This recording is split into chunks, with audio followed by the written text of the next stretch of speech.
આ તરફ વાત વડોદરાના શિનોરમાં સંદેશ ન્યૂઝના અહેવાલની અસર જોવા મળી। શિનોર પોઈચા બ્રિજ પર ભારે વાહનો પર પ્રતિબંધ લગાવાયો છે, ત્યારે સંદેશ ન્યૂઝે અહેવાલ પ્રસારિત કર્યો હતો। ત્યારબાદ તંત્ર હવે એક્શનમાં આવ્યું છે। ભારે વાહનો માટે પ્રતિબંધ છતાં અહીં ભારે વાહનો ચાલતા હતા। ભારે વાહનો ન પ્રવેશે તે માટે હવે એંગલો લગાવાઈ છે। નિલેશ પટેલ આ અંગે વધુ માહિતી આપી રહ્યા છે। જી નિલેશ।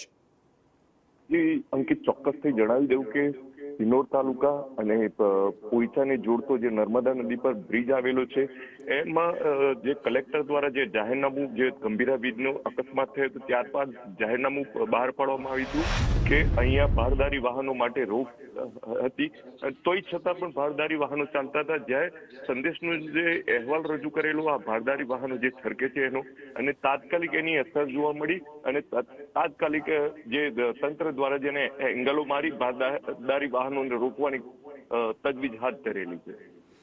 જી નિલેશ, આભાર।